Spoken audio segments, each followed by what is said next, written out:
In what many remember as the good old days, the measure of a good man was clear.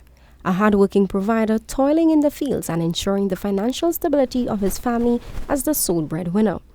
Today, the narrative has shifted. Women are now prominent contributors in homes and across the wider society, holding powerful jobs and occupying influential spaces once considered off-limits. Yet, amid this progress, one troubling constant remains. At the heart of many of society's greatest challenges, particularly the rising rates of crime and violence, are men. Psychiatrist Dr. Julius Gilliard is calling for a deeper look into the roots of these issues, asserting that too often the causes are often oversimplified or ignored altogether.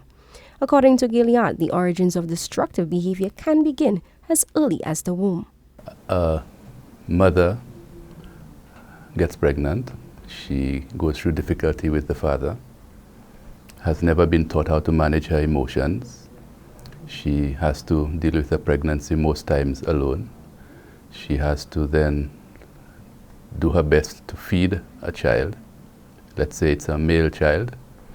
The child is born, in most cases, if the mother had, depending on the amount of difficulty she had during the pregnancy, in conditions that are not the best, because maybe needed some kind of intervention at the end of pregnancy. Possibly the high stress of the pregnancy caused some issue. And then you have a child born a lot of the times with what we call perinatal hypoxia or other issues during the birth that may cause some difficulty with the child's neurological development. But the danger doesn't end there.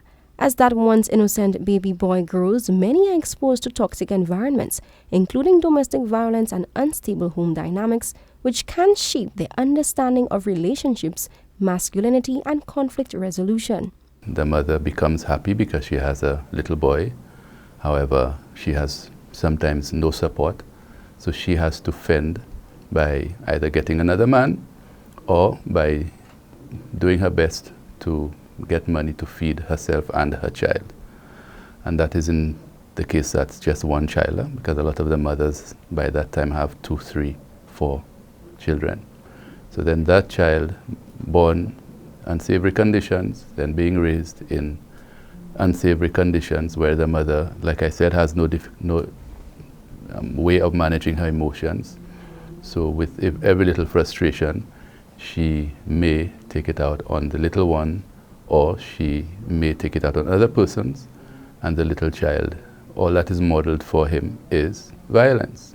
Gilliard stresses that such issues persist into adolescence, as many are already conditioned to respond with aggression. Then the child grows up to be a teenager and maybe finds a drug called marijuana and decides, let me try that, smokes, and gets a relief of the anger that they have been trying their best to push down for so many years.